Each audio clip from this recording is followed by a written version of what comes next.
Hi guys, Miss Kelly here. Welcome back to Sunshine State Academy. Thank you for visiting our YouTube. Today I have a story time coming to you from David's Drawings is the title of the book. David's Drawings. And the story and the pictures are all by Catherine Falwell. This is going to be a story all about a little boy who uses his imagination to depict his drawings. And remember, guys, when we are doing any type of art, there is no right or wrong. Using your imagination with your different colors and your different expressions is what is important. So if I turn my page to the title page, once again, our title, our front cover is going to look the same as our title page with the title's name, David's Drawings, and with the author's name one more time. As we continue on, the story begins. It looks like it's a group of friends that are heading over to school, which is the setting of our story. They're starting at home, and they look like they're heading over to school. They've got their book bags on. It's snowing outside, so we know it's winter time. It says, one gray winter day, David saw a beautiful tree. So if you see that tree right there, David thought that that tree was just so beautiful. But as a reader, we look at the tree and we see that it's an empty tree. It's completely bare.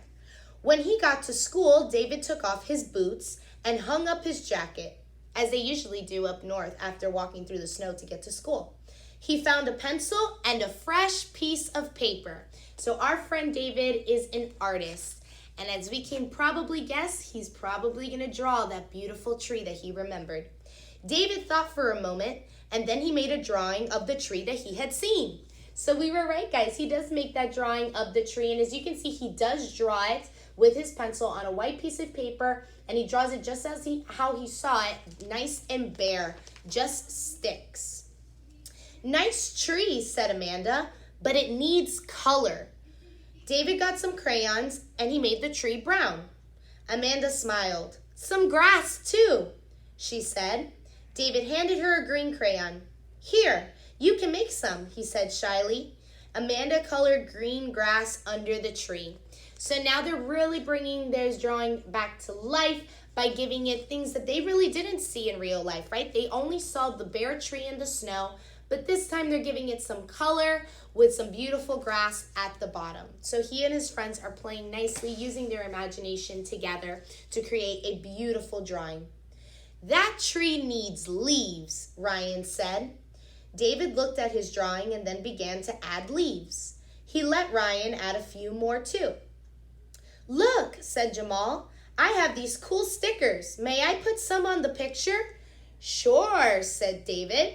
So now they're all using their wonderful imagination and their different supplies to create a beautiful drawing, adding on to our friend David's original drawing. I know, it needs a person, like me, Laurel said. She grinned and drew a girl. It needs a boy too, said Carlos. Okay, said David. Carlos drew a boy with an orange shirt. So now his drawing is really coming to life. He's got his green grass, the leaves all around the tree. He's got his friend's stickers, a nice, beautiful painted little girl, and a handsome little boy to go along with it. Kira quickly added a row of fluffy clouds from the sky. Brandon drew a cat and a dog. Thea added a smiling turtle. Birds would look nice too, said Lee May. She drew two flying in the sky. It needs a rainbow too, said Rosie. She set to work with a fistful of colors. So now they're really bringing David's book to life, or David's picture to life. They added animals, a lot of nature, different grass, stickers, a beautiful rainbow, and even some pictures of themselves, like the little boy and the little girl. The bell rang for class to begin. That was fun, said Ryan. We made a great picture, said Kira. See you at recess, David, said Amanda. Sure, David agreed. At the end of the day, David looked at the picture again, and then he wrote, our class picture. He wrote it neatly on the bottom and hung it on the bulletin board. So he was really proud of this picture because not only did he use his imagination to get the picture started, but his friends from his classroom helped him add into it to create a beautiful art project at the very end. He was very proud of his class picture. David walked home from school. On the way, he saw that beautiful tree again, looking the same way that it looked this morning, nothing like his picture. His picture was so beautiful and colorful. Here was this bare tree in the snow, and yet David still finds it beautiful. When he got home, David took off his boots and hung up his jacket. He found a pencil and a fresh piece of paper. David thought for a moment. Then he made a drawing of the tree he had seen. So he goes back to draw his original drawing with just a pencil and a paper to the bare tree that was in the snow. And if you see him here, he looks really happy. He looks like he's about to do his own work with his own imagination. David's sister came over to the table. "Nice drawing," she said, "but it needs something." David looked up and his sister smiled. "It needs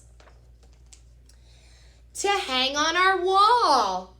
And he labels it my drawing. It was the plain drawing that he originally saw using his imagination. He wrote my drawing neatly on the bottom and hung the picture right above his bed. And at the very end, we see our main character, David, laying nice and quietly in his bed, very happy underneath his original picture that came from his imagination. But it was really nice to see that when he was at school, he used his imagination to create a really great, beautiful picture that his friends were able to be a part of. He shared his picture with his friends, and they made an amazing, colorful, beautiful drawing with their stickers and their nature and their people and their rainbows. They hung it in their classroom. And then when he got home, he drew his original painting that he was very, very proud of. And that is the end of our story, my friends. Thank you for following along. We'll see you next time. Bye, guys.